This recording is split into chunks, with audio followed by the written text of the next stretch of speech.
this morning. And a warm welcome to this high-level policy forum on reform for national economic growth under UNDP's Initiative on Prosperity for Pakistan.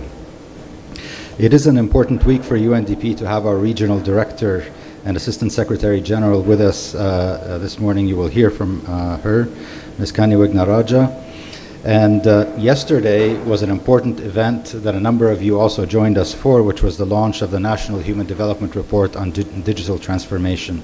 And I think this is important. We'll hear about it today because, to a great extent, it puts digital technology at the center of Pakistan's pathway towards sustainable development.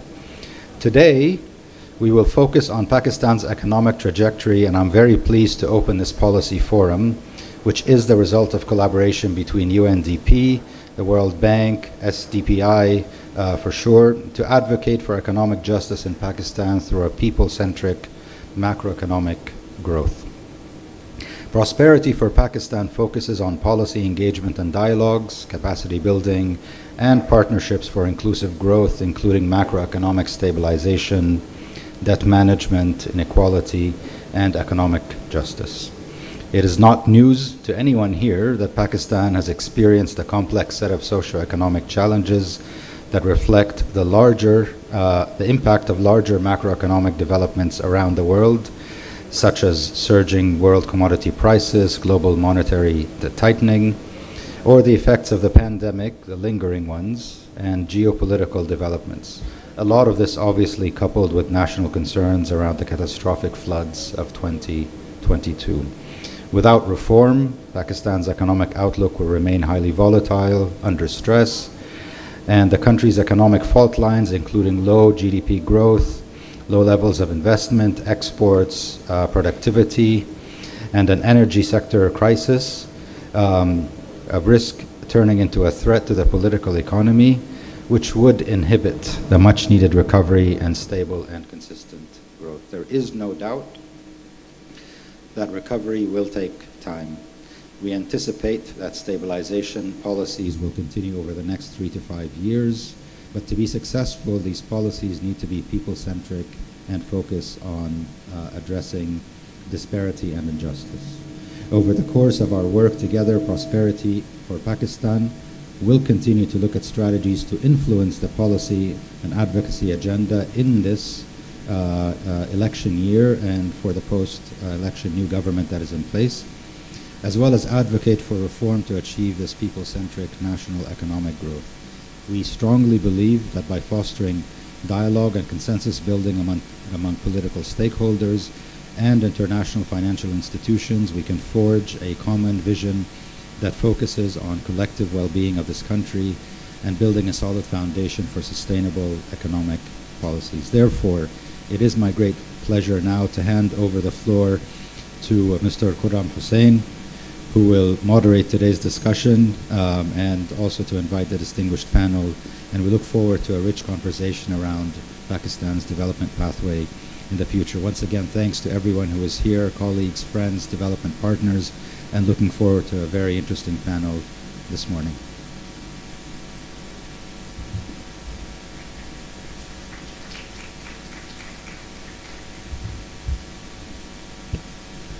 Thank you very much, Sam, for your context setting. I'm going to invite senior journalist from Dawn, former Woodrow Wilson Pakistan Fellow, Mr. Khurram Hussain, to take the floor as the moderator, please. I request Honorable UN Assistant Secretary General, UNDP Assistant Administrator, and UNDP Regional Director for Asia Pacific, Ms. Kani Wignaraja, to take the stage, please. We warmly welcome Honorable former Finance Minister Dr. Shamshad Akhtar, also the former General and Chief Secretary of UNESCAP, who has graciously joined us online today from Karachi to be part of this panel.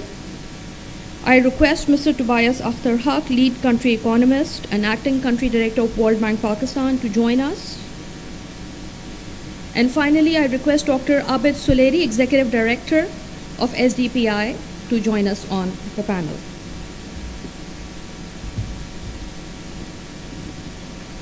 With this, I request Khurram to kindly take over. Thank you. Many thanks, Samara. Thank you for this invitation to moderate this event. And thank you as well to the SDPI, to the UNDP, and to the World Bank for hosting an event that is actually a rare event in the sense that it's putting the spotlight right where it belongs, I think, in our policy conversation, which is on investments that the government needs to make and the policymakers need to make in the people, the skills and the health of the people in order to pursue economic growth. Pakistan is a unique country in many ways, but there's one in particular that I want to put out there today, in the sense that it is a country that has the macroeconomic profile of a middle-income country, even if on the lower end of the middle-income countries, but in terms of its macroeconomic profile, it's classified as a middle-income country. But in terms of its social indicators, it competes with the least developed countries in the world. And this makes it slightly unique. I mean, there are not many countries that actually have this disparity, and I think it speaks to how persistently over a period of time the policy focus has been on the pursuit of growth, regardless of whether or not that growth is promoting social development and investments in the people. So this event provides us an opportunity to speak to this disparity. In time, I would also ask our panelists to speak to this, but for now, let's start with Dr. Shamshad Akhtar. Dr. Shamshad, I understand, thanks for joining, and I understand you also have been called by the Prime Minister, so you need to leave shortly. So let's hear what you have to say. First, in terms of the most important, the most urgent reforms that are required at this juncture. And if I may just ask you my second follow-up question, what was going to come in the second round, and we get that done with right away as well, is at what point did you leave matters for the current government? When you left as interim finance minister, how much had been done, and what sort of a base had been provided for them to then build upon and sort of build their agenda for their term?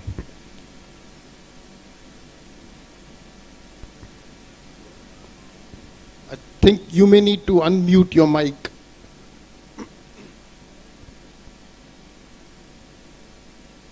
Can you hear me now? Yes, we can hear you loud and clear now. Okay. So, Assalamu alaikum and Bismillah ar-Rahman ar-Rahim. Khurram, as usual, it's a delight to be interviewed by you, sometimes on the phone, but now on Zoom. I have to say it's a pleasure to join you all. Particularly, I'd like to thank Abid Suleiri and Sajid to be reaching out to me and for their understanding that while I was going to be there full time for this event, but I just got a call that I need to rush. I'd like to welcome the ASP of and other UNDP colleagues and all the distinguished delegates in the audience. First of all, I think it was a very rich experience for a 6 months tenure, and I don't think I will be able to do justice in the time we have.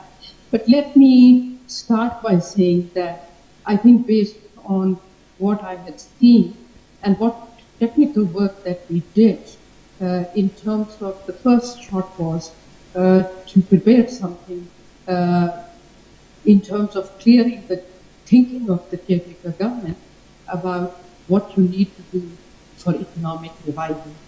So it was a very comprehensive document which was deliberated in a special session of ECC 3-4 times, and everybody participated in that preparation of that document, so to speak, the strategy for the short term and medium term.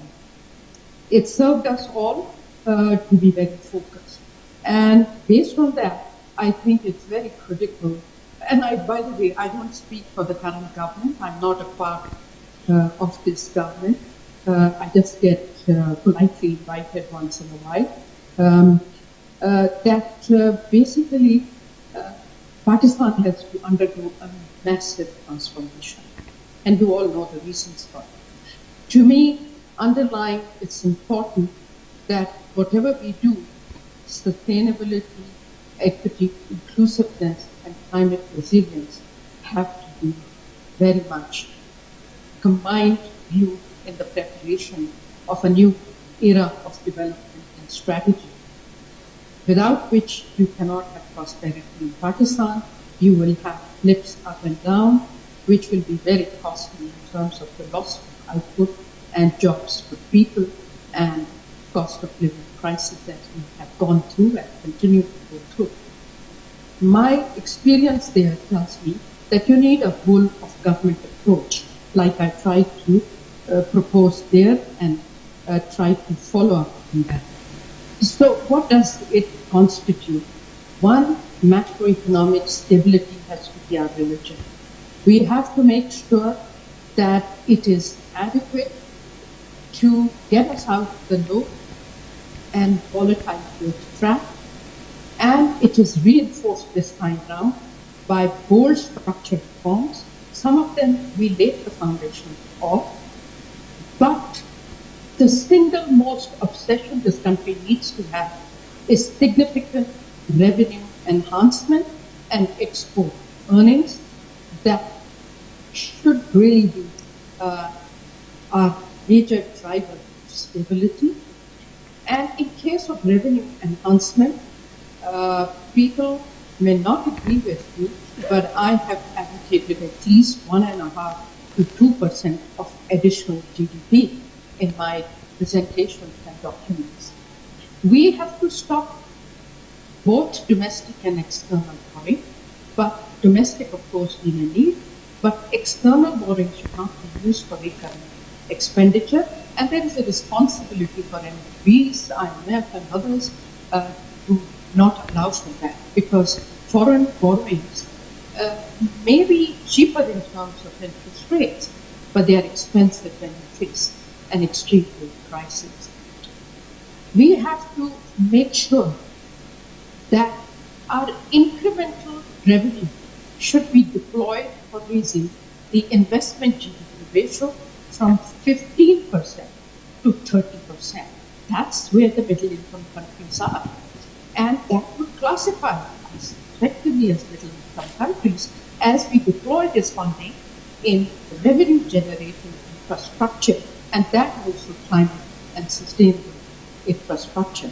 We have to leverage private investment through effective implementation and deployment of our public expenditure. So use a little public expenditure, use credit enhancement, and credit enhancement is now very in looking terms, as you know, because we have Infrazam.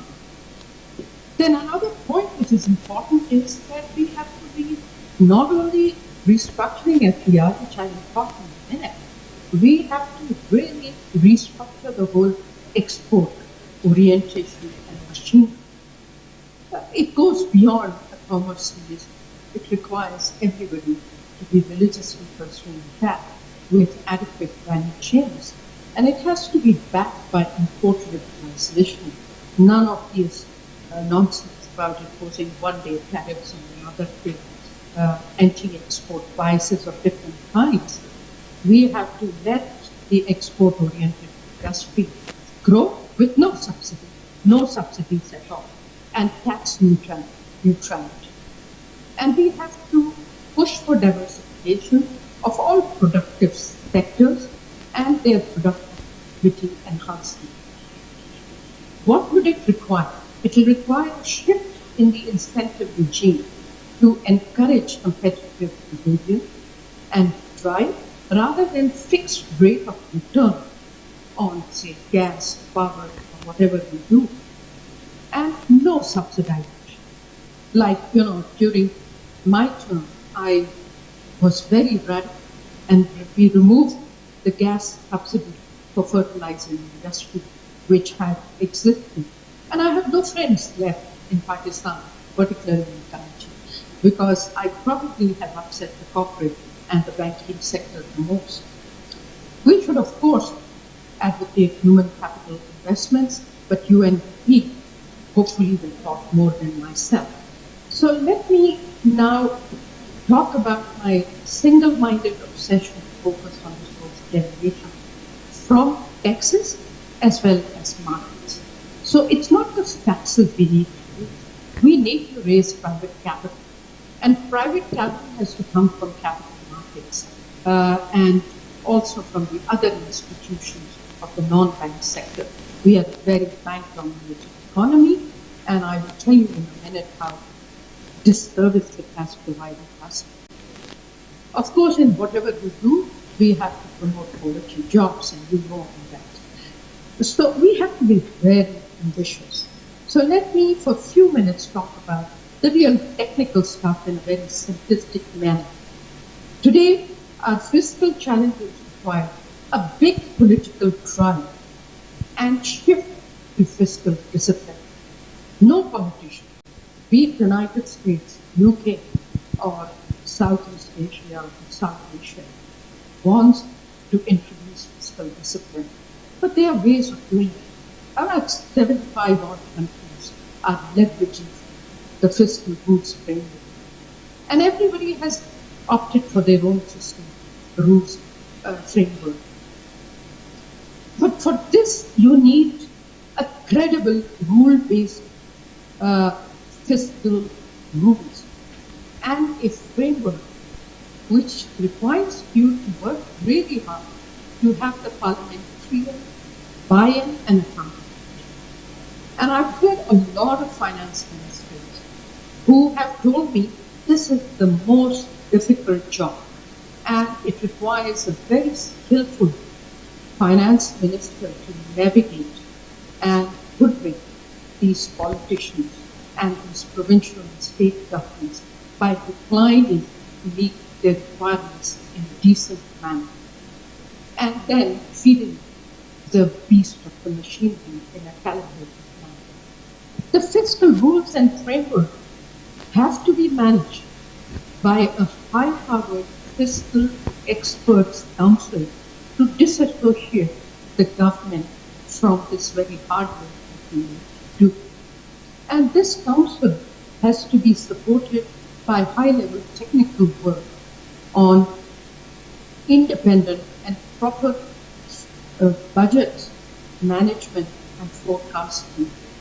That is easily understood by the cheers of the government. And there's a lot of this happening in governments where there are questions happening. We have to make structure balancing rule in this context. And we have to reduce the pro-cyclical behavior dependence. You have a crisis and you go for pushing money excessively. Pakistan did that through what is called TURF, where we provided brief financing recklessly to select group of industrialists and corporates. Until today, we are paying a price for that refinancing in terms of the high interest rates. Because when you go for refinancing, you actually start the machine for inflation cycle, which is very hard to curb once it's out of control. So you should be having the skills to forecast your budgetary requirements, the proper calibration of refinancing and other types of support that your industry may need in crisis. But essentially, you have to impose legally the fiscal deficit size. It could be as a percentage of GDP. To give you one example, there are a set of countries that don't believe in having a percentage for a fiscal deficit GDP ratio. Then there's another set of countries, like Indonesia, I don't know, 2 decades ago, 3% of GDP, with a very high population, and equally crazy political setup, which is based on, of course, this fiscal sustainability deficit science will have more legitimacy if it's based and driven by a fiscal sustainability model of a credible kind, with, of course, needed escape clauses for exogenous and endogenous shocks, which have to be backed by buffers. Now, I'll take the example of Indonesia. They have the buffer stocks because they have a lot of hydrocarbon resources. But what does Pakistan have at this stage? No fiscal buffer. It had a fiscal buffer when there was a common framework given for the debt service suspension. We should have really put that aside. And when we have had a decline of reserves, we should have used those Dr. Sahiba? resources. Dr. Shamshad, I'm actually now watching the clock more for your benefit than for that of the event, because you do have a meeting onwards with the Prime Minister as well. You've made a number of very critical points that actually give us a lot of substance to talk to over here. May I invite you now to maybe wrap up? Yes, I'm going to wrap up actually. On this, I'm not going into different areas, but let me complete this macroeconomic setting that fiscal policy, the points that I have made, are really to unburden the monetary policy. Today, Pakistan's monetary policy is overburdened, and all the adjustment comes through interest rates, which harm both the government in terms of high price of government debt that we have to pay, and it also harms us in terms of the preemption of the resources of the banking sector, as I see. So there has to be a better coordination, collaboration, and sequencing between fiscal and monetary policy. State Bank got an edge and got an independence, while the Ministry of Finance remains back office of the politician. So we have divergent approaches to two main macroeconomic institutions. I'll stop with that. Many thanks for. Okay, many thanks for that. I think we've got a very packed, really packed down of issues to actually address and talk to over here. So Dr. Sahiba, we are going to continue with the event. I understand you need to leave. So from my part, it's many thanks for participating and for your rather substantive input over here. And look forward to catching up again at some point with you to debrief you on how the conversation that you have begun actually worked itself out over here. Okay, I will leave this open for a little while. I have 5 minutes, but you can continue with your... No, please stay as long as you wish. I think we're going to continue. I fully understand that you need to leave early. The mic seems to be sort of coming in and out as per its own whims. Okay. But in the meantime, I'll continue with thanks. In the meantime, I'll continue with Abid Suleri. You've listened to Dr. Sahiba talk. She's spoken to us of many things actually, fiscal restraint and productivity. I especially appreciated the point about the pro-cyclical policies and how they burden monetary policy. Do tell us, how does the SDPI and the UNDP, how does the agenda for national economic growth and for reforms that you have developed sort of speak to and address some of the issues that she has put on the table here? Well, thank you. You see, from SDPI's point of view, I feel that Pakistan is an overdiagnosed country. So all of us, we know what the chronic problems are, and we know what the solutions are.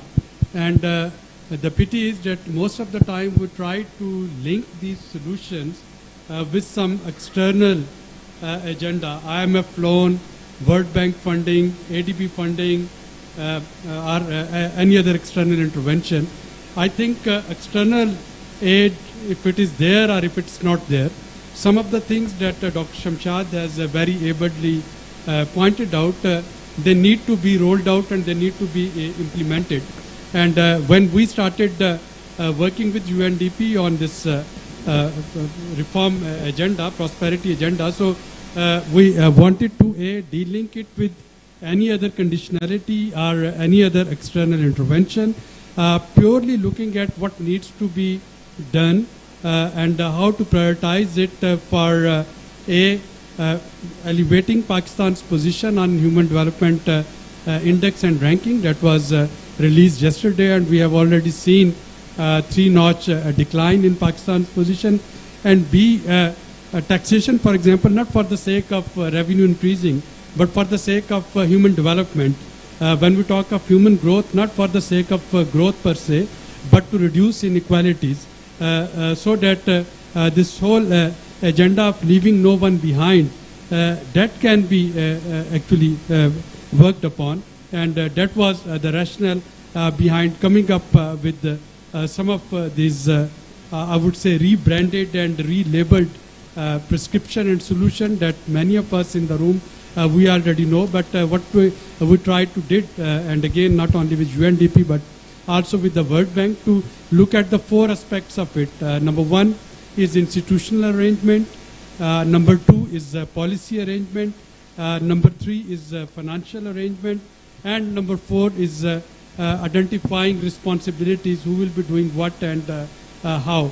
So I think these four are the broader roadmap of what is presented both in the UNDP document, Prosperity for Reform Agenda for Pakistan, as well as in the World Bank document. And I'm sure Tobias would be highlighting more upon it. Okay, many thanks for that. Kandi, let me ask you, you've got a pretty wide view of the Asia-Pacific region. How does Pakistan's human development trajectory look in comparison to its regional peers? Well, thank you. That's okay. Okay. Thank you for that. And I think on the economic stabilization front, we heard from Dr. Shamshad very well on what the country is put forward. And I think that is similar to countries that are going through this difficult patch at the moment. I think what I will pick up then is what I see on the so what, because you brought up very well this conundrum where you have a middle-income country with very low human development. So if I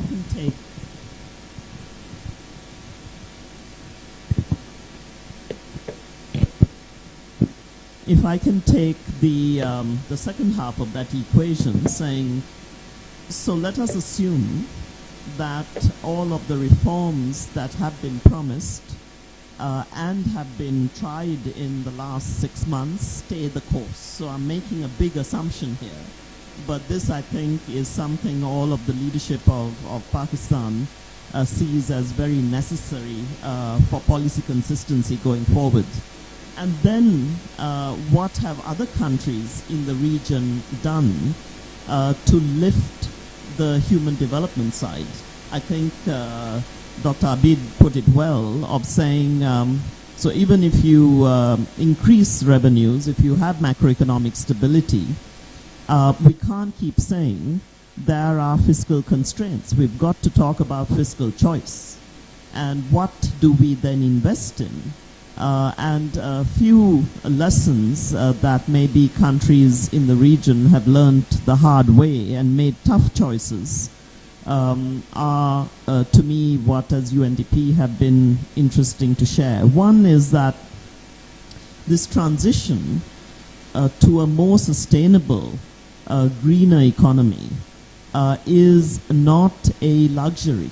This is something that I think is an economic reality. It is a climate and a health reality, and for people's well-being. If today when you travel in most cities in Asia, it's amazing, for example, how transportation has shifted, right? I mean, every fourth car in Beijing is an EV. How quickly what we thought was a hard-to-abate sector is moving out of gasoline and petrol. So the courageous decision to remove the subsidy on petrol actually in some places has resulted in a shift to not just high-priced transportation, but a shift actually to a greener transport sector. The second is we've seen, and this came out of the NHDR that we launched yesterday.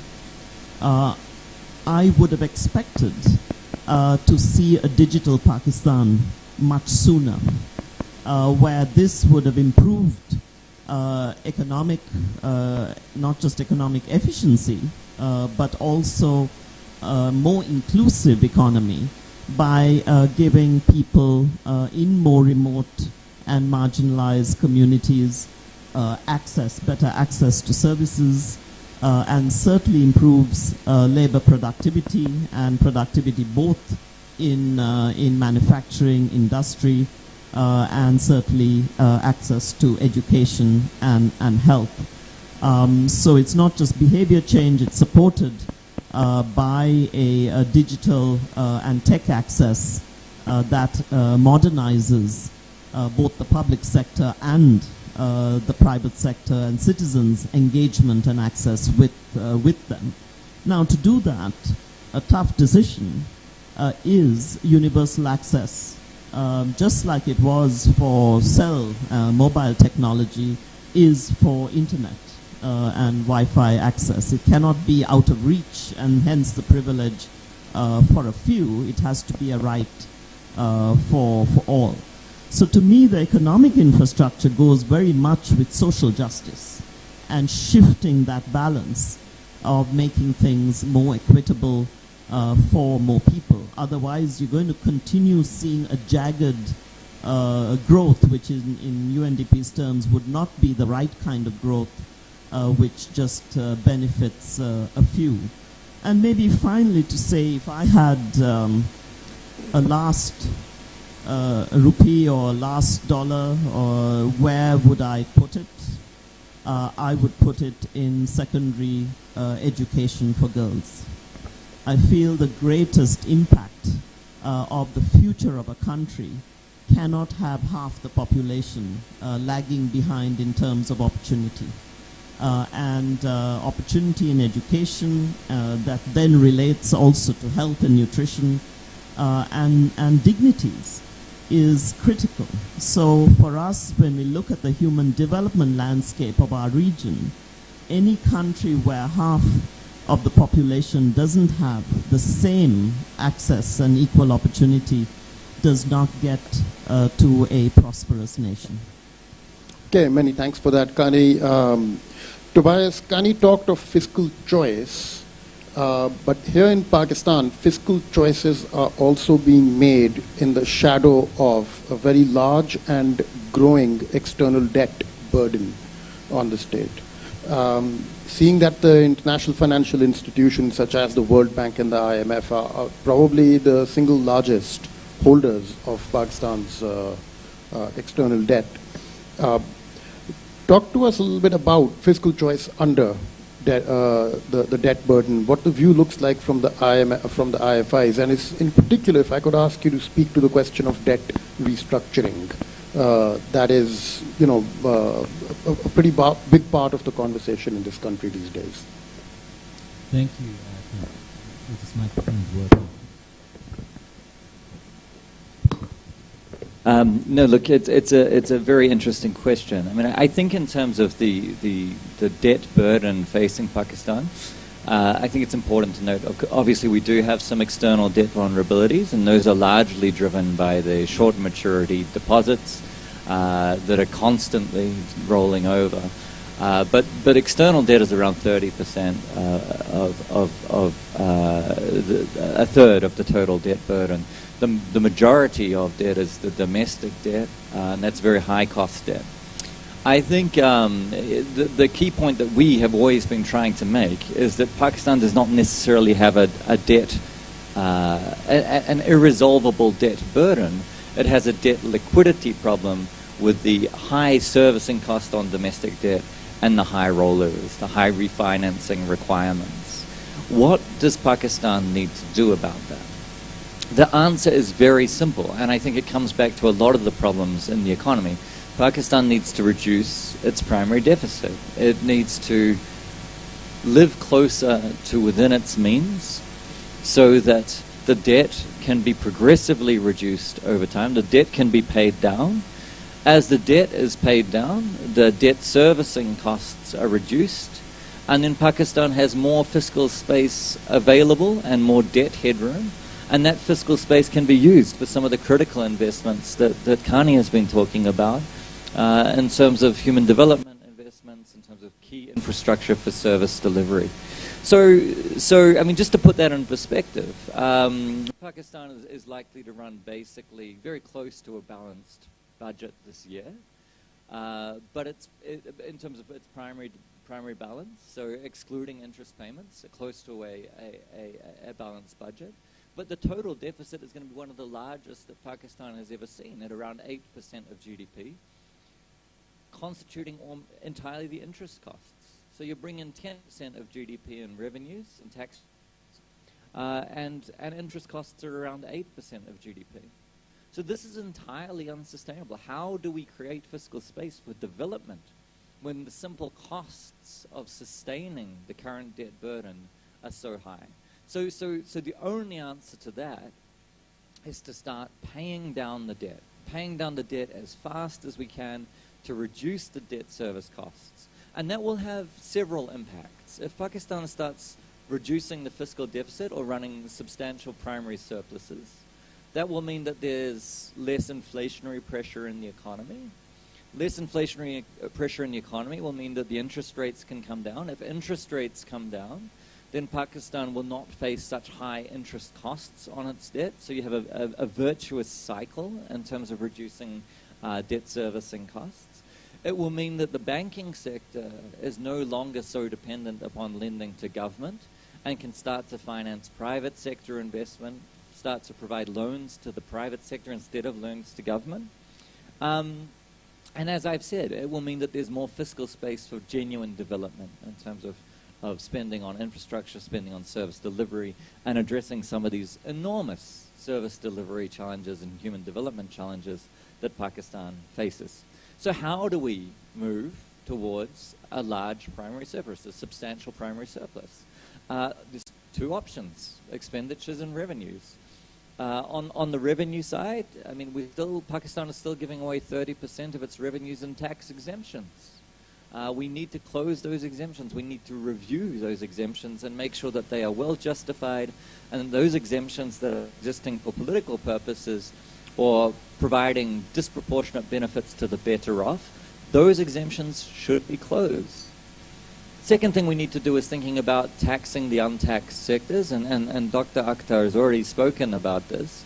But starting to tax retail, starting to tax agriculture, starting to tax especially real estate, where a lot of wealth is being parked, a lot of wealth of the very well-off is being parked, and it is not being adequately taxed. So we need to move towards a much more comprehensive regime for real estate and property taxation.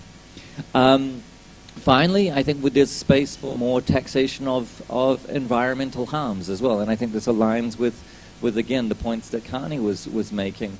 We have a system where a lot of the good things in society are being taxed. So production is taxed, work and income is taxed, but environmental harms are not taxed, or not taxed nearly as much as they should be.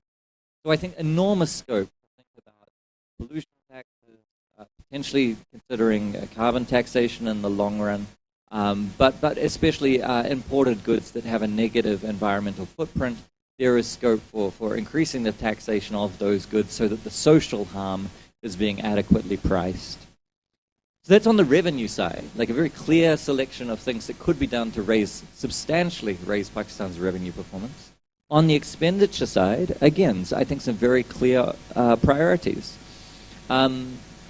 Subsidy spending. Pakistan still spends an enormous amount of fiscal revenues on energy subsidies, on fertilizer subsidies, on gas subsidies. Those subsidies are often regressive.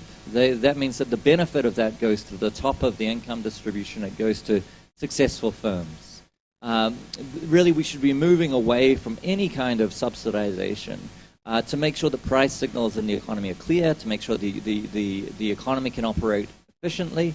If we need to protect the poor, which we absolutely do need to do, we should be doing that through an effective social protection system And we have an infrastructure for doing that through the Benazir Income Support Program. So the World Bank would really like to see a shift away from subsidies, which are distortive, which are often regressive, which often benefit the wrong people, towards a deeper and more efficient social protection scheme. That should be the priority. On the expenditure side also, we've just released a report earlier this month talking about the very large fiscal costs of state-owned enterprises. We have federal state-owned enterprises, more than 200. Their asset base is equal to around 40% of GDP. Enormous assets tied up in state-owned enterprises, which are costing the government enormous amounts of revenue every year just to keep them operating. Why does government have to keep owning and operating loss-making enterprises that could be operated more efficiently and effectively by the private sector? So we need to think about a program of privatization. We need to think about programs of improving governance, improving financial performance of SOEs, and it would immediately deliver both a fiscal dividend in terms of savings, but also an economic dividend as those assets are put to more productive use within the economy.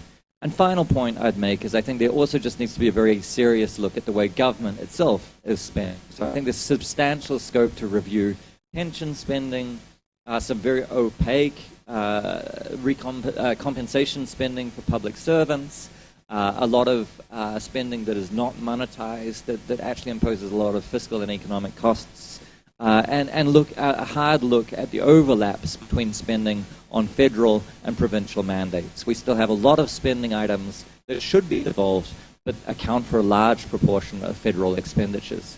So if we address the spending side, if we address the revenue side, we can bring down the deficit. If we bring down the deficit, we can pay back our debt, we can bring down the debt service costs, we can bring down inflation, we can support competitiveness and efficiency in the economy. A lot of these problems start with getting the fiscal house in order. Let me stop there. Okay, many thanks for that, and that's a rather, again, a very chock-full agenda right there. So Kani, I just want to bring this back to you. If we are going to talk about getting prices right, which is obviously going to involve some element of pain, and if we're going to talk about paying down the debt in order to lighten the debt burden and open up the fiscal space, how does human development fare through this whole process? And what can Pakistan learn from the experience of other countries that the UNDP has engaged with in order to navigate its way to ensure that human development does not suffer while these sort of things are done? You know, I think, I very much, this may sound unusual to you that we very much agree with the World Bank on some of the key points here, which is subsidies are a very blunt, regressive instrument. And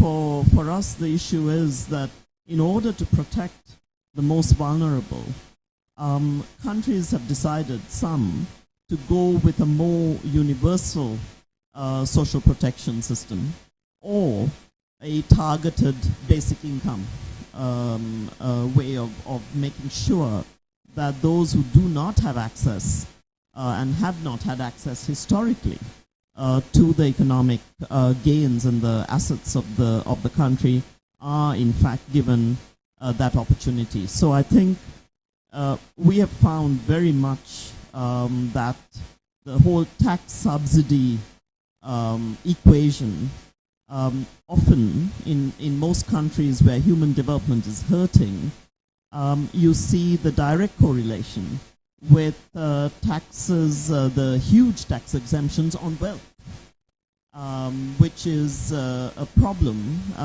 It's even more so than, let's say, an income tax, is the getting away scot-free on wealth assets that are often not taxed. So the revenue side really hurts, and then the inability to put that in to a basic income effort that brings the bottom up.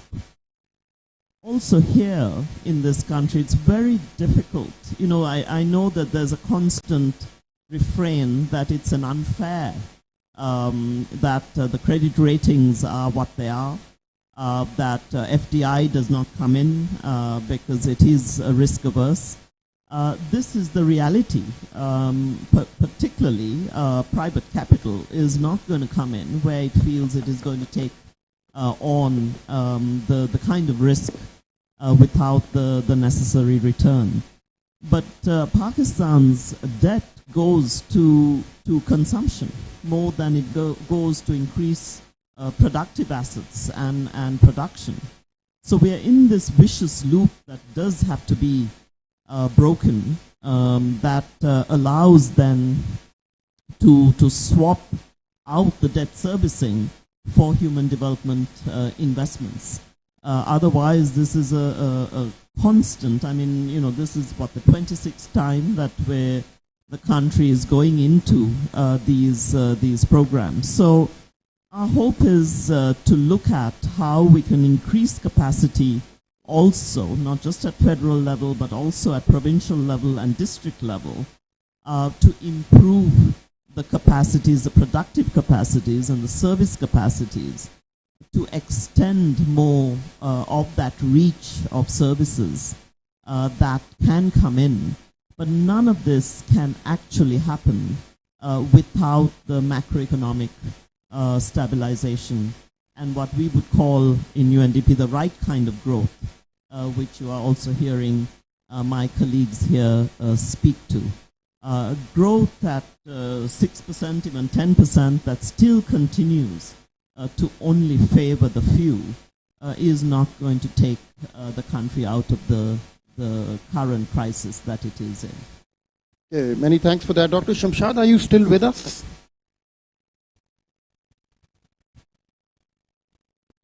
Dr. Shamshad, if you're still with us, I'd like to come to you with a question that's come out of the inputs we've heard. I'm in the car. So Okay. if you can hear me, fine. We can hear you, so if I can just maybe get a quick comment from you on this question of protecting human development and actually pursuing human development in the context of painful fiscal choices to be made. Right. So the reason why I talked about the fiscal architecture, which IMF or none of the donors really seem to be pushing this country towards. They just talk about primary deficit, which has its relevance. I'm not saying it's modern. Within that fiscal framework, you have to really say, we are going to set aside 10% for human capital development or 15%, and you preempt that upfront. Now, it's not easy, I know, given our current situation. And I agree with Tobias about the debt restructuring. We have gone through the whole file of the debt, and we have tried to understand how do we manage it. And we had in that short period that I was in the government, I tried to reduce the cost of debt in a very difficult period by actually making sure we are focused very much on the margin to have government securities auction from the sukuks. And that has helped us bring down the cost of the domestic debt, and inshallah that will continue, irrespective of whether we are there or not. And a second important last point on the external debt structuring, we obviously have looked into how to face sequencing, but of course we have to move out of the short-term debt and focus more on concessional external flows. But external concessional flows are shrinking for Pakistan, and IDA is one case in point. I don't have the graph right now, otherwise if I'd shown you, our concessional excess is being reduced. So I hate to say that it's not in our interest to call ourselves right now. We really should be having access to a lot of IDA and ADS from us. Okay, many thanks for that, Dr. Saiba. Grateful you could join us from the car as well. Yes, I have to know, because I really enjoyed everybody's remarks. They are mostly what I wanted to also say. I wanted to emphasize import liberalization too, because we can't get productivity improvements without that. Okay. Okay. So Over to you. I think we do seem to be running out of time as well. So if I can come back to Abid Suleri for the last word here.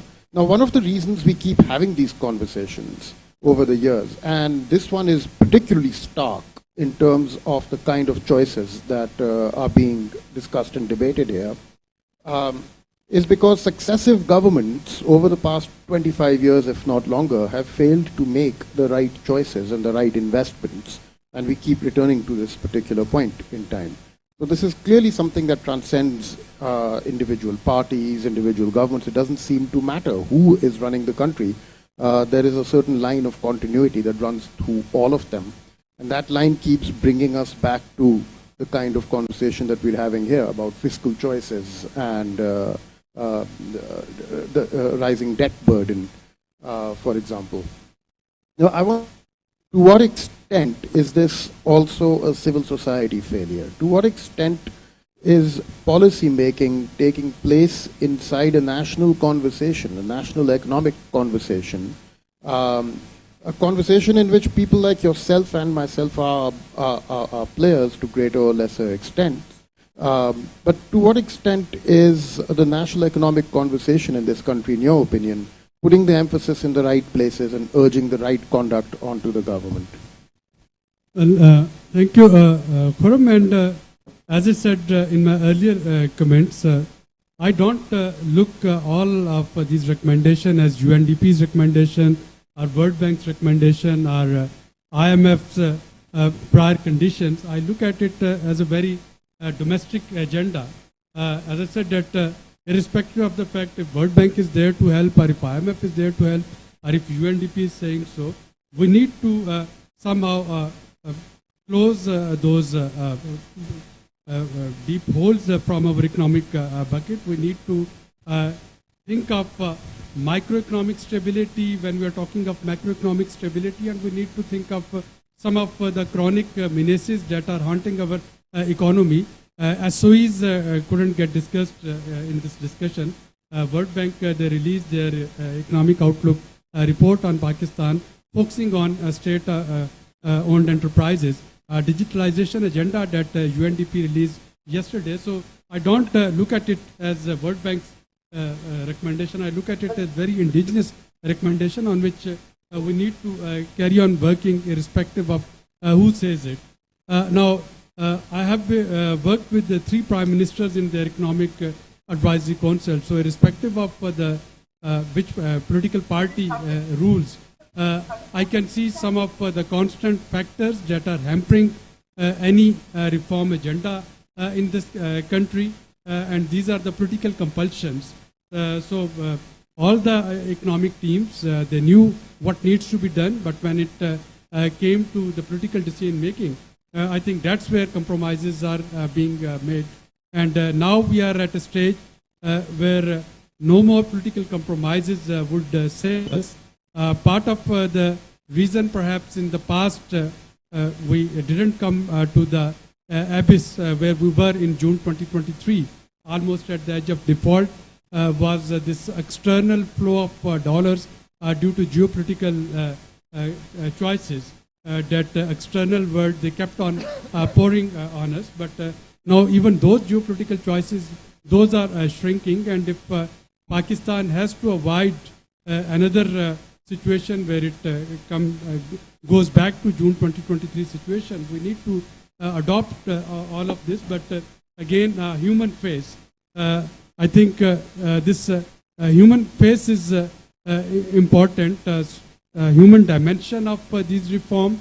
And I'll conclude with the one last sentence, that we need to advocate on IMF that in each quarterly review that it made, it should also look at the impact of some of the recommendation that it has been making on people of Pakistan.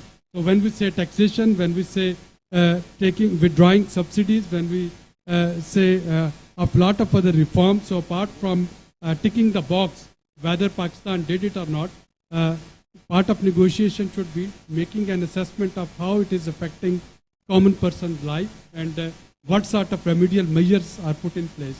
If that can be done, selling these reforms would be quite easy. Otherwise, I can see them again being a victim of political choices, where political government would ultimately have to start deviating from quote-unquote inflicting more pain on their people.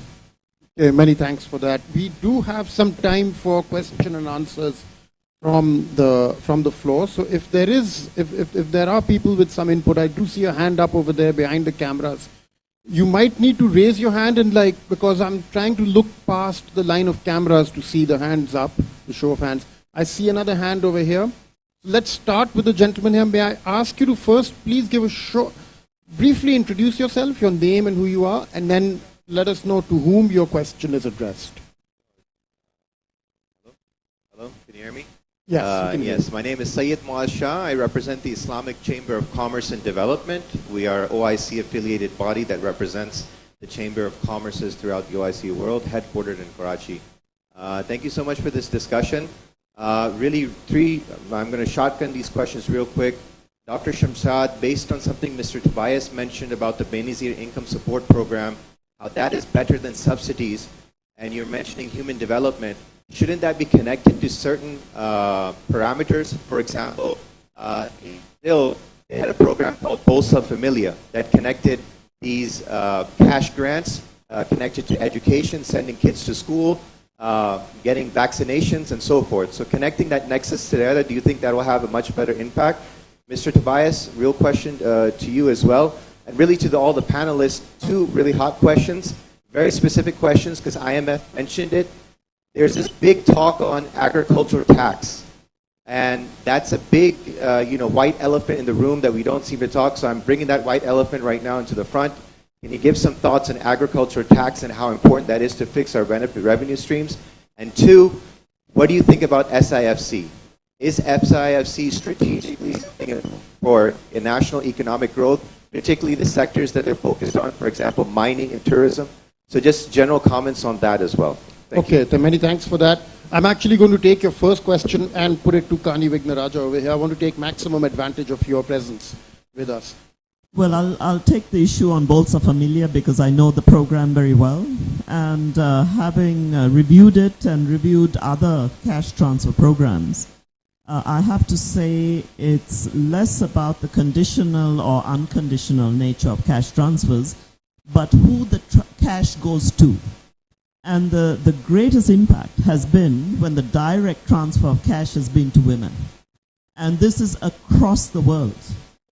So to me, if you've got the dollar, give it to the woman. And in this country, interestingly, in Pakistan, it's good to see that mobile wallets are increasing in the hands of women. And you give that money to them, they will put it into the health and education and nutrition of their kids and themselves. Okay, Tobias, there was a question about the SIFC and how the World Bank is seeing where the SIFC is laying the emphasis. So thank you. A good question. I'll be very brief. I mean, I think any effort that is made at concentrating public attention and policy attention and trying to resolve some of the constraints to investment is extremely useful.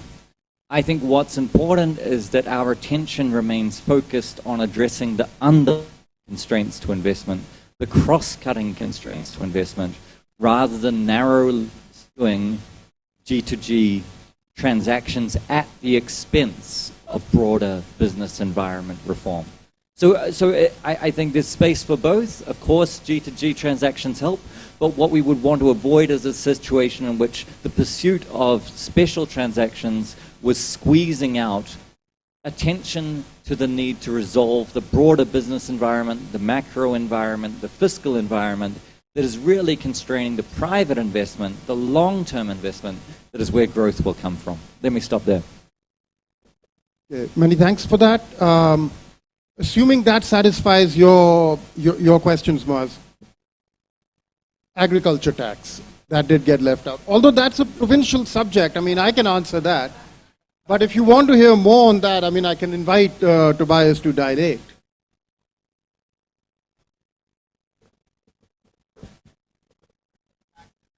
Look, Moaz, I'll tell you, you put that to Tobias, you know, he's going to take a couple of minutes to tell us it's a provincial tax. I'm telling you that in a couple of seconds, right? So let's see if we have some time at the end. We'll come back to the question of SIFC पे आप address करना चाहेंगे? आ जाए. Now's a good time. I'll come to you right after Abid Suleri spoke. You see, on your question about SIFC, I feel that economy has become a non-traditional security threat, and if we have a National Security Council where all the stakeholders are present to forge some sort of consensus, we need to have some sort of platform where all the stakeholders they can talk about economy, and that's where I look at SIFC. At least the presence of civilian and armed force leadership there, and the Prime Minister and all the 4 chief ministers that make it as a forum where they can at least talk of a few economic challenges facing this country. I'm not sure what sort of impact or output we'll be getting, but I think it's worth trying it. If we want to forge some sort of consensus on economy, we need to give a try to SIFC and try to see that how it delivers. So I'm not a skeptic at all about the role of SIFC. Okay, let's. There was a question in the back over there. Yes, the gentleman with the mic in his hand. Introduce yourself and then let us know to whom your question is addressed, please. Thank you, everyone. My name is Ali Javed. I'm a journalist. My question is a general question to the panelists. Actually, do you think the recommendations made by IMF are word of mouth? Because the recommendations that they represent is for the political leaders. And these political leaders are, and they are not able to afford the loss of their political capital. So what do you think during those negotiations is the wrong side, or what is the lagging point between these negotiations, either side of Pakistan or the IMF side, that their decision making or their recommendations are not ground reality based? Because it always hurts those who are already taxed in Pakistan. It hurts those who are already providing the revenue from their taxes to the government. Or the IMF just is more focused on recovering its debt tranches, and it's not more focused on the development side. What's your take on that? Many thanks. Can I request your name one more time, please? What was your name? My name is Ali, and I'm a journalist. Ali, okay. So, Ali, you've asked a very important question here. I will expand. You included only the IMF in this question. I'm going to expand it and include the World Bank as well. Okay, because they are sister institutions from the Bretton Woods, and both of them have, over the decades, taken fire on exactly the matter that you are raising, that the policy recommendations that they bring forward for poor countries hurt the poor in those countries, and they are designed to safeguard the interests of the rich and the interests of the external creditors of those countries. Tobias, you're well familiar with these critiques. Please speak to this. No, I mean, I have to say I don't really agree with the premise of the question. The World Bank, for example, when it comes to energy tariff reform, which has been talked about a lot, yes, we've been involved in thinking about how to reform energy sector policy and how to move towards cost recovery in the energy sector. The reason we do that, the vast majority of the benefit from our previous energy subsidies was going to the rich. It was going to people like me living in big houses in F6. That is not progressive policy. That is not policy that supports the poor.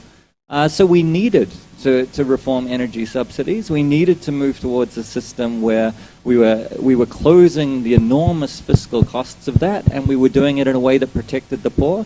We still have a protected slab of residential customers precisely for this reason, and the World Bank has constantly been supporting and advocating for an effective social protection system through BISP to make sure that the poorest are shielded from the kind of household impacts of increasing energy prices or reduced subsidy spending.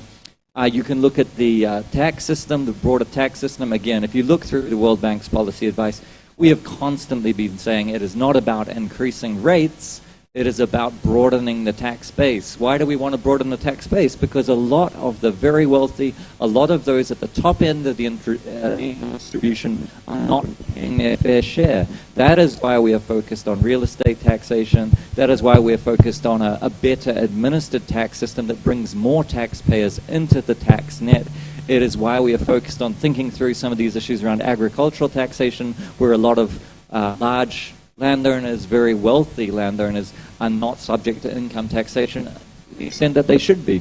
So I think that a lot of the World Bank's policy recommendations have very consistently and firmly been in support of both the growing economy and macroeconomic context, and achieving that in a way that protects the poor while making sure the wealthy pay their share.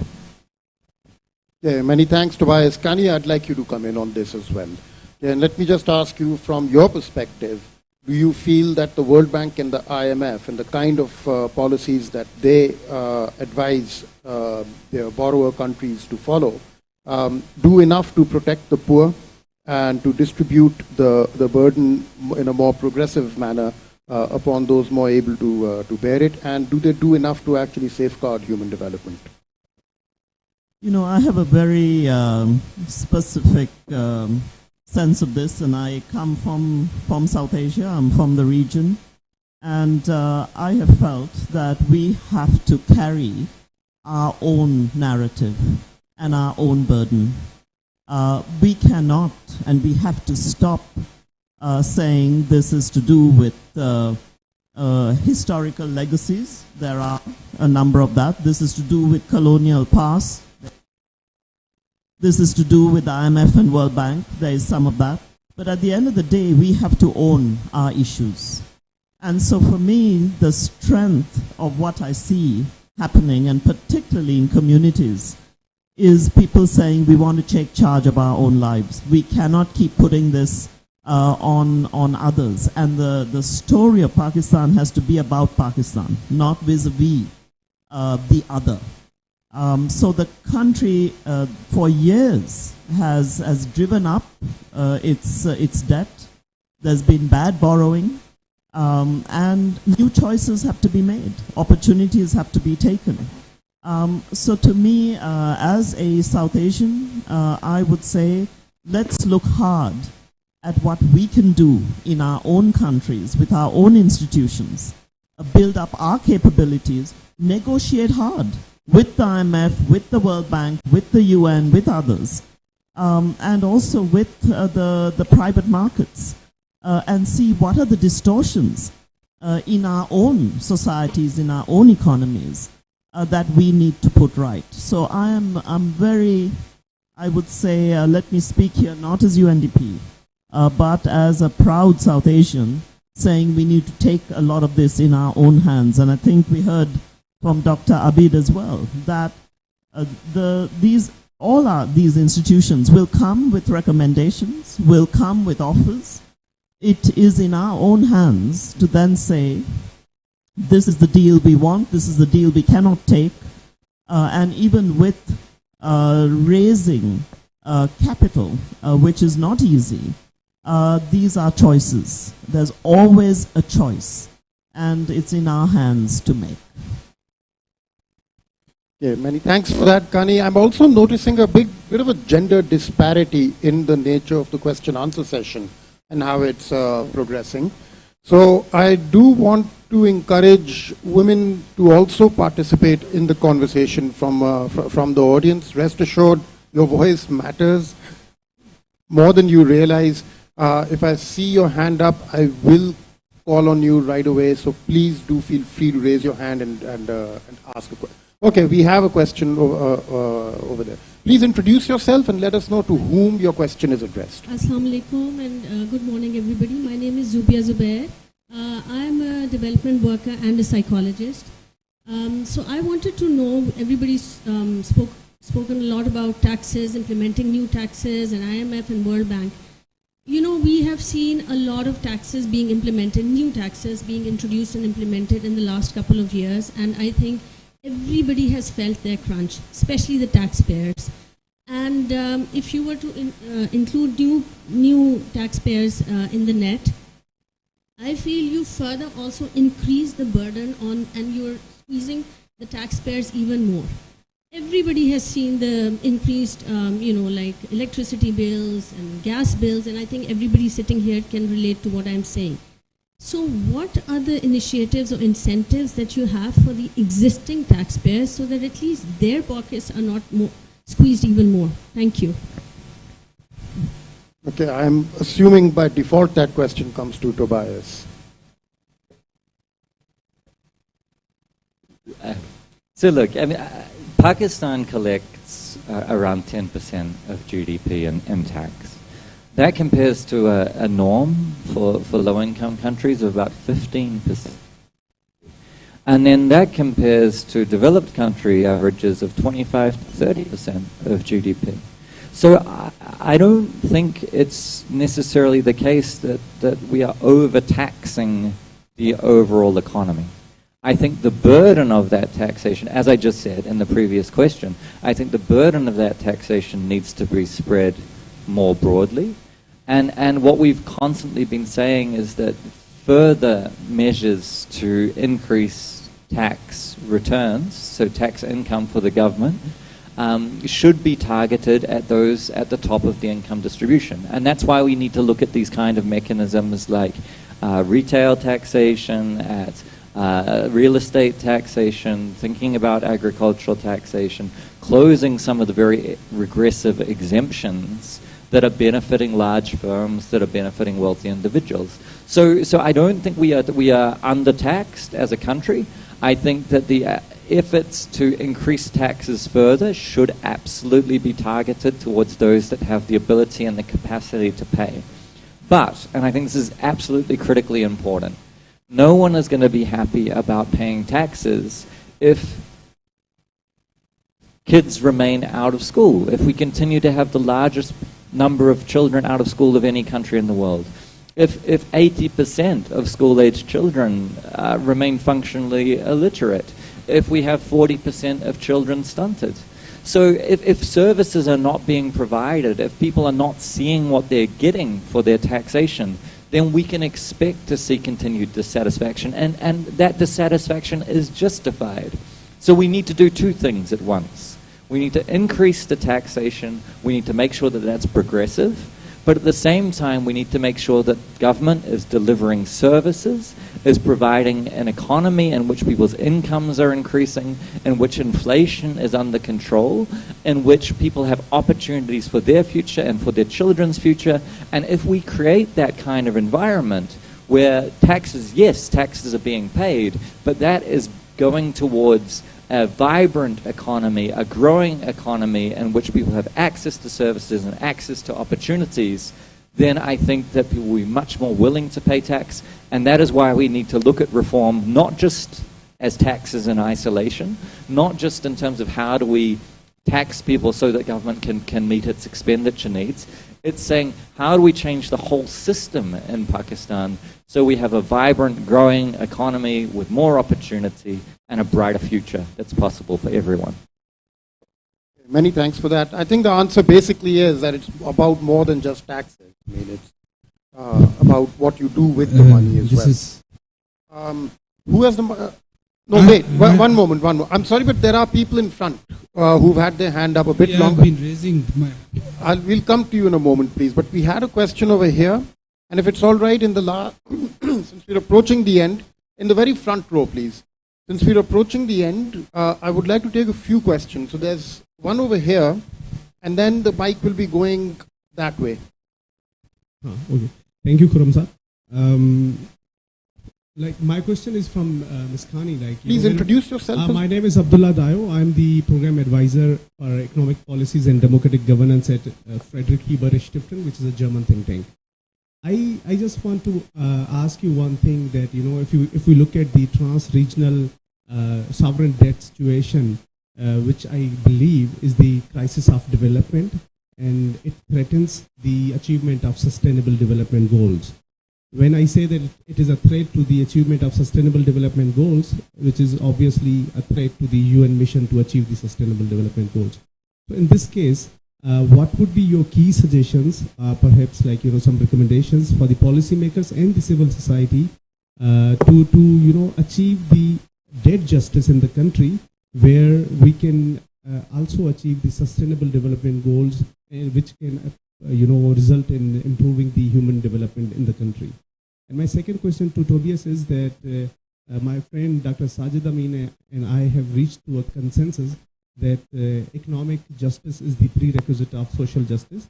When the policies of international financial institutions are being prepared for any country, specifically like developing country in Pakistan who are debt stressed, and now the countries, they come up with a plan of dealing with those issues, and now Pakistan is coming up with the agenda of privatization.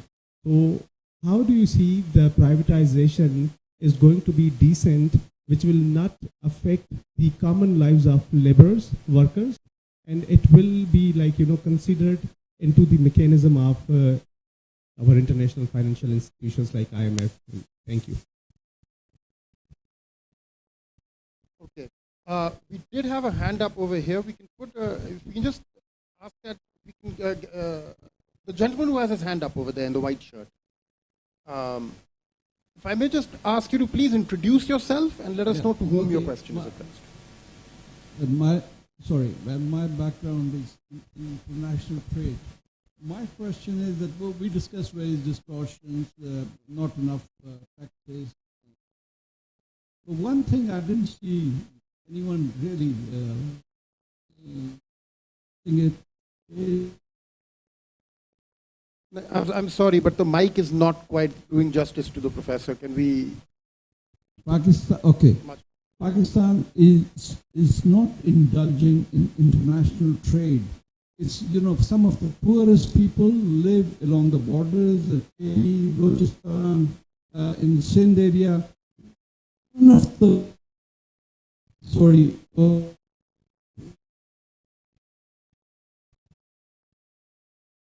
Okay. And especially, next door India, we have blocked from our side. We can blame them, but from our side, we have banned all import. So what I'm saying is that we have the lowest trade to GDP ratio in any country that has moved towards prosperity. Look at any country, is through trade. Okay, if I may take that second question first, then we'll come to yours. So Kani, I'm going to throw that to you as well. The second question. As a proud South Asian, and I stand shoulder to shoulder with you in that description, but South Asia also has the lowest levels of regional trade in the world. It's the one region where countries simply don't have a trade relationship with each other. To what extent, and how do you see trade, international trade and human development being linked? To what extent is this factor in South Asia, the absence of regional cooperation as expressed in low volumes of regional trade, also an impediment to promoting human development in the region? That for sure, I would say I would love to see this very differently. I fully agree that with such low trade to GDP ratios, a country that should be able to expand. Just also look at the import composition of Pakistan. We shouldn't be importing a lot of the food that the country imports today. But that relates to the question of debt, that a lot of that debt, including the high levels of domestic debt, continues to go into consumption. So it's a difficult cycle to break, but it has been done by a number of countries where the need to pay down the debt servicing fast and be able to shift into more productive capacity and certainly to expand trade. This is where maybe the current geography does not help to increase regional trade cooperation. But I forever live in hope that we will see peaceful economic cooperation based on political stability in the region, which is absolutely critical Now, I will say that the Global Human Development Report that UNDP just published earlier, end of last year and early this year, shows a extreme polarization in most countries in our world. And in Asia, 2/3 of our countries are showing this level of polarization, which is pushing us apart instead of bringing us together. But if we cannot get behind regional public goods and global public goods, we're not going to be able to break this cycle. So in relation to both questions, if I look at the SDGs, this country is only on track to achieve, 35 of the 169 targets. I mean, that puts it even behind where we are on human development. So, and yet carrying a middle income label.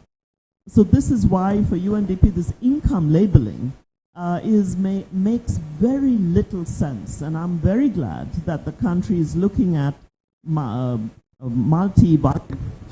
indices, poverty indices that are going beyond just an income categorization. And the work done to map where we are on the SDGs, which includes issues of where we are on trade. These are the indicators. And I think it was Dr. Abid who said, for all of the international buyers and the regional banks, I hope that the impact of their programs with Pakistan looks at the impact on people. Because this is where it, at the end of the day, matters most. If people's well-being is not increased with all of these programs, what's the point? So I hope that leaders' responsibilities, including accepting the support from all the international institutions, is measured by human prosperity and human well-being. Okay. Many thanks for that. We had another question from the front over here. I'm going to put that one, excuse me, but I'm going to put that one to Tobias. So I think the question was essentially saying when it comes to social justice and economic justice and the privatization agenda and how these can be reconciled. I think from our perspective, obviously, ultimately this is a government policy choice. It's about reconciling different objectives. I think what's important to consider, though, is that in a situation where everybody is paying taxes to meet the unsustainable fiscal costs of an inefficient state-owned enterprises that may have various employees that are doing relatively well at the expense of broader economic-wide opportunities, at the expense of a more efficient electricity sector, for example, at the expense of electricity prices. It's not clear to me that these things conflict. I think you can have a privatization agenda that actually ensures there's faster economic growth, that there is better opportunities for everyone, that there's lower electricity prices, and more employment opportunities for everyone. So I think you can bring these things together. Obviously, if there is going to be a major privatization or agenda pursued by this government, you would want to make sure that there is sufficient protections in place for those workers that need to move to other jobs or other sectors, that there's training, that there is sufficient protection for any households that are driven into poverty from this. And that's why we have a social protection system in place. So I think largely these things can be pursued and are mutually, at least can be mutually reinforcing. And obviously everything needs to be done with care, and the social consequences need to be fully considered. Okay, many thanks for that, Tobias. We have a question up here in the front. Yeah, thank you very much. Sorry, I won't stand, it takes too long. Ahmed Durrani, I run a local do-tank, that's what we call ourselves, Free Energia. I passed 20 years, also been in the World Bank, so this question I want to bring back full circle to the link to prosperity on what are the lenders doing. So we talk about bad borrowing, yet we do not talk about bad lending, Tobias. If I just look at the World Bank's portfolio and I look at the ADB's portfolio, there are loans that are just lying on the books, haven't been dispersed. I'll give you 3-4 great examples. CASA is one, the Khyber Corridor one, $500 million is one. So the thing is that why are we not holding the donors also accountable when you very rightly, Tobias, pointed out that it's a debt liquidity issue, not a debt issue that Pakistan is facing. So isn't it quite obvious that Pakistan uses and gets all these loans primarily to manage short-term liquidity because of its absence and inability to trade?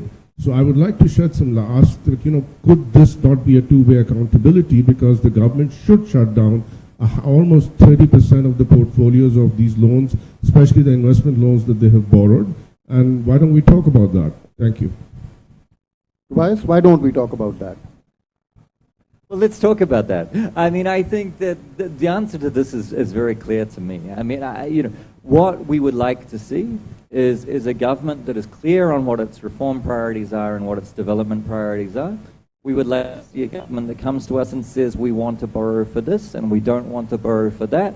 And a government that says to us we have the capacity to effectively implement our development programs. The World Bank has achieved more than $2 billion of disbursements a year over the past few years. Our disbursement against our project portfolio is performing extremely well at the portfolio level. Obviously, there's always going to be problem projects. There's going to be projects that are not performing as effectively as they need to be. And we should be working with government to identify those problems, resolving those problems. If those problems can't be resolved, we should be cancelling those projects. And there's been many examples of that over recent years. So I'm not sure I disagree with anything that you've said. This is a mutual accountability. Ultimately, I think it comes back to Kani's point. Government needs to be leading the development agenda. If they are clear, our role is simply to support them, to provide the financing, to provide the technical assistance that they need when they need it on the terms that they choose. Many thanks, Tobias. We are coming up again towards the end of the program. We have one last question here. Time for one last question from the front. Thank you, sir. Thank you very much. My name is Tasaddaq Hussain, and I am ex-government civil servant, sir. I recently retired, and the most pertinent question, I think, which should have been asked by somebody and unfortunately not asked, is that if you see the last 2 decades, every time the Pakistan goes on the road of prosperity, something happens, and that is linked to the climate. And this climate is taking away almost $2 billion every year. If you see the 22 floods, we came up with 30 billion of the damage and loss assessment. And out of that, only 16 billion was the bare minimum requirement, which was supposed to be funded by the donor community. But unfortunately, this time when we went to the Geneva conference, we only managed to get almost $11 billion, and out of which only 6.4 billion of the projectized aid was provided. I shouldn't be calling it as aid. It was the loan by the World Bank mostly and by the ADB. The rest of the money was by the development partners that was being spent off budget. So my question is that why Pakistan is not being provided an opportunity to access to this climate finance. Every time we go to the COP and there are so much of pledges that this much, we are the least emitter of this carbon, and why we are not having access to this climate finance. Many thanks for that. I'm glad that question came up as well. Kani, again, I'd like to pull you into this momentarily. We do see a direct relationship, aside from the fact that Pakistan is on the very front lines of climate change. It's something that's often said over here. It's not wrong. But aside from that, even we see, for example, higher levels of child malnutrition in those districts where that have seen monsoon flooding, and the data tends to bear this out. So there seems to be a direct link between climate catastrophes and or climatic impacts even that may be less than catastrophic, but nevertheless that destroy livelihoods and roll back whatever human development gains may have been earned in preceding years. And I just ask you to speak to this new generation of challenges that is opening up and what it means for how we think of and how we pursue human development. I'm very glad that you brought this up, because I do think that I fully agree with you that this issue of climate change, and with also all of the impacts and the consequences, it's, when I look at the early science that was put out, we were given a heads up in the 60s, in the 70s. No one took it seriously.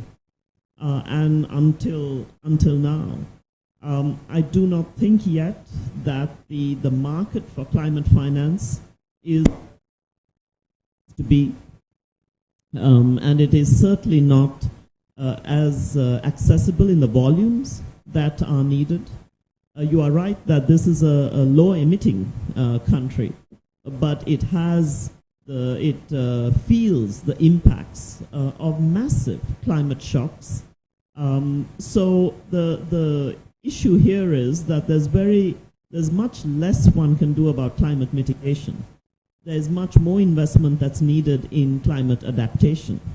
But these are global public bads that have to be addressed much beyond the borders of Pakistan. In the meantime, the access to climate financing is certainly not at a sufficient scale that makes this a viable option or a single source of financing that can come in at the scale required that the country needs. Even if you look at the loss and damage fund, this is not something that is sufficient for what the consequences that the country has suffered, even in the most recent floods. So I think it has to be looked at in the broader world of financing that's out there.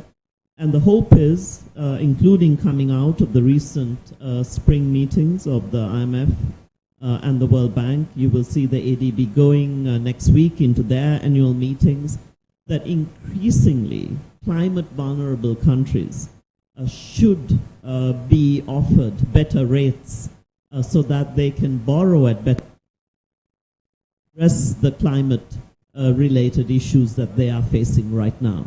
So I really appreciate that you brought this up.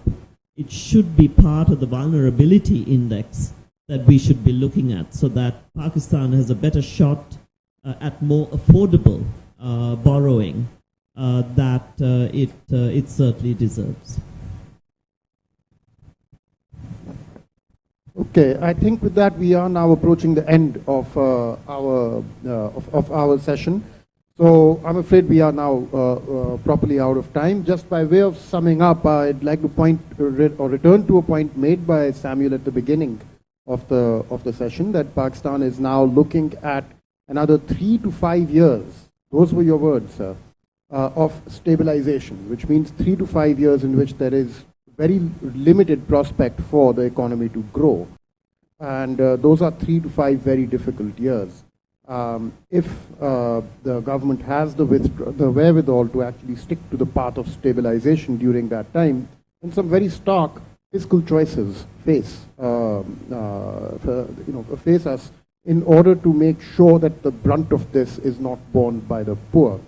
I think in addition to policy choices, in addition to fiscal choices, a policy choice now also needs to be made, which is not just protecting the poor, but ensuring that the overall state of human development does not get rolled in the process of stabilizing the economy. So I think it goes beyond simply protecting the poor, going a step further from that.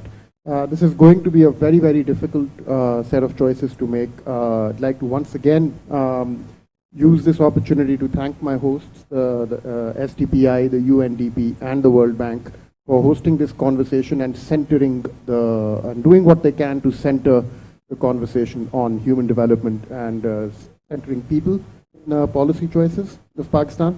Thank you to Kani Vignaraja for here. Thanks Tobias for also taking the time out to join us. And I'd like to invite Abid Suleri, the Executive Director of SDPI, to give a closing thanks for the event. Well, thanks, Forum. Apart from thanking all that you have mentioned, I would like to express my gratitude to all the participants who joined us today and made this session very interactive. And I wanted to acknowledge the hard work of two teams, UNDP and STPI team, led very ably by Amara Durrani and my colleague Dr. Sajid Amin under the stewardship of Sam Riz. I think it's a team effort that made it possible. We will like to take it forward, especially in the run-up to next IMF program negotiation, and we'll keep on raising these issues, very pertinent issues on impact on people during the implementation of program as well. I can't resist commenting on this climate change a bit. I think there are two myths that we have to break. First, the myth of us being a low emitter. Although we are one of the low emitter, but there are at least 100 countries whose emission level is less than Pakistan's emission level. So while we talk of us being low emitter, we need to understand that we're still at a 20th ranking when it comes to overall GHG emissions. So it's a victimhood mentality that won't take us anywhere. The second important thing that I want to say, the number that was mentioned on loss and damage, we need to appreciate the community resilience and the contribution from communities. If it was not $15 billion, total that we achieved from Geneva pledges is less than $1 billion. Government couldn't help, and if the communities, 80% of them, they are back to normal ways of working, they have spent at least $5 to $6 billion from their contingencies, from their savings, from their borrowing in climate financing, and that needs to be appreciated. So when we negotiate, it's not only at the begging bowl. We need to start with this number that the communities that themselves have been invested in this climate resilience, add all the solar energy panels that are installed in this country towards this climate financing, add all the hybrid vehicles towards this climate financing. So the private climate financing that has taken place in this country, someone has to make this a backup envelope calculation, and in the next negotiation, we should actually negotiate with the equity that we have put on table and then ask for the additional amount rather than asking for the vulnerability and victimhood mentality.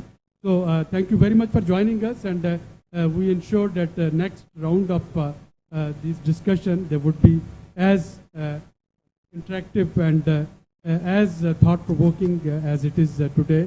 I'll invite Sam, Riz, Kumara and Sajid on the floor for a stage for a group photo with the panelists. Thank you.